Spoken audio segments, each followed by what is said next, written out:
გამარჯობა, ეს არის გადაცემა გვერდიდან და მე ვარ დავით გალანდია. აუცილებელია გადაილახოს ურთიერთგანადგურების დამანგრეველი ლოგიკა და დაიწყოს მოლაპარაკებები ქართულ ოცნებასა და იმ ოპოზიციურ პარტიებს შორის, რომლებმაც 2024 წლის საპარლამენტო არჩევნებში უმრავლესობის მხარდაჭერა მოიპოვეს.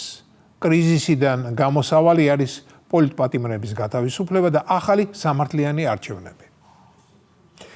ეს ტექსტი ჩემი მოგონილი ბოდვა არ გეგონოთ მეგობრებო. რამდენიმე დღის წინ ეს ეგრეთ წოდებული ძლიერი საქართველოს საიტზე წავიკითხე. დიახ, ძლიერი საქართველო იგივე ლელო. ხო და საიტის ჯგუფურ ფოტოზე ყვითელ ტრიბუნასთან თბილისის ვერშემდგარი მერი კუპრაძე იდგა. მის უკან ტრადიციისამებრ ლელოელები იდგნენ მკაცრი სახეებითა და თვალებში ხელისუფლებაში მოსვლის დაუოკებელი სურვილით. ხელების კოხტად ჰქონდა წინ დაწყობილი, როგორც ფეხბურთელებით განხოლმე საჯარიმო დარტყმის მოგერიებისას და რა. არც არაფერი. ესენი მგონი დროში ჩარჩნენ. არავითარი პროგრესი. მღერიან უკვე მრავალჯერ ნამღერს, მაგრამ რაც საინტერესო იყო, ამ მოწოდებას მერე კომენტარებიც ჰქონდა. და ეს კომენტარები სრულიად განსხვავდებოდა მიშათმადიდებელი საიტების კომენტარებისაგან. ყველა ვისაც არეზარებოდა ლანძღავდა იმ ლელოს და ლელოელებს. მე წესიერი გადაცემა მაქვს ბილ სიტყვაობას არ უშვებ და ამიტომაც არ გავიმეორებ თუ რა კომენტარებს უწერდა ქართველი ხალხი. სიტყვაზე უნდა დამიჯეროთ, რომ ძალიან უარყოფითი კომენტარები წავიკითხე და გამიხარდა. რა გონიათ ამ ლელოელებს? ერთი და იგივე ბრიყული ნარატივის გარშემო თუ შეიკრიბებიან, რამე კარდინალურად ანდა მათვინ სასიკეთოდ შეიცვლება.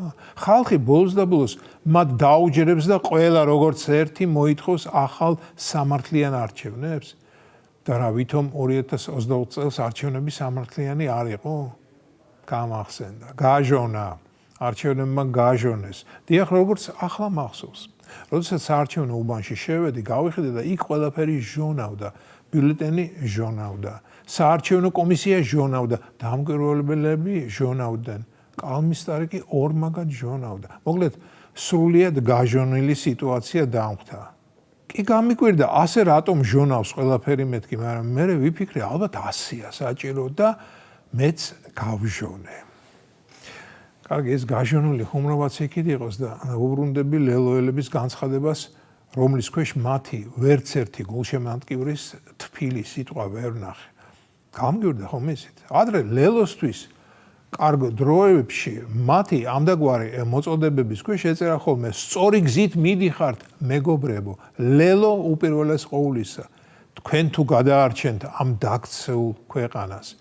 ლელო წინ გასწი არ შედრკება შენი გული დემკერც სისხლის ალი აჩნდეს და შუბლს ოფლის ნაკადული. დიახ, ასეთი დროც მახსოვს.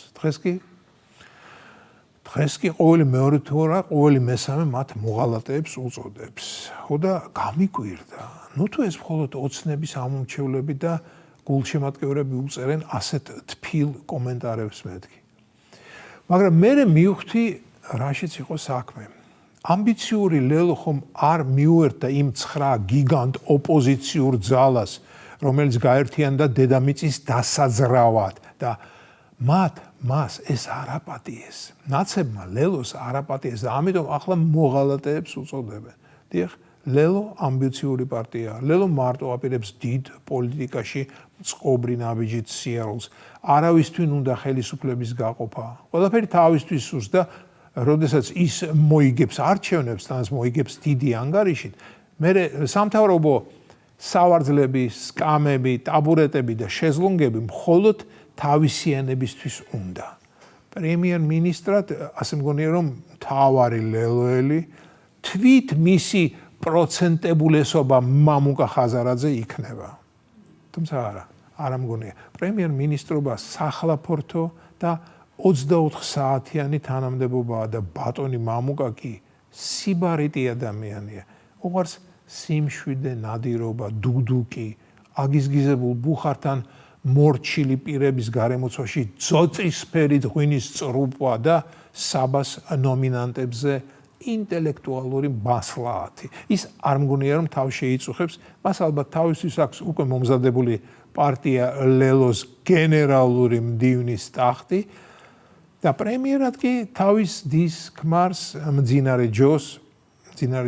მძინარე ბადრი ჯაფარიძეს დასვამს, რომელიც მორჩილად შეასრულებს მის რჩევა მითითებებს, მიხედავს ანაკლიის სპორტს, გაზრდის საპროცენტო განაკვეთს, ლისის ტბაზე მიწისა და წყლის არც ერთ კვადრატულ მეტრს არ დატოვებს აუშენებას და ტელეანძას TBC ბანკის ფერებში გაანათებს, რათა კოსმოსიდანაც ჩანდეს ამ ბანკის მარიფათიანობა და სიდიადე.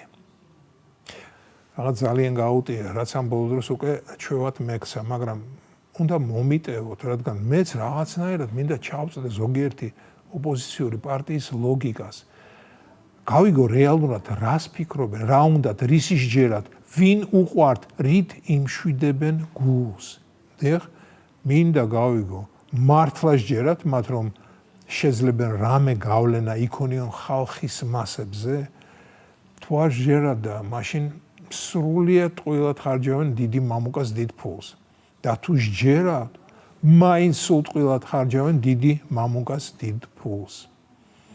კი მეტყვის ვინმე შენი რა მიდის, ხარჯონ, შენს ფულს ხომ არ ხარჯავენ და მე კი უპასუხებ, რომ მართალი ხარ ხარჯონ. ჩემი მართლა რა მიდის. ეს იყო განცემა გვერდიდან და მე ვარ დავით კალანდია.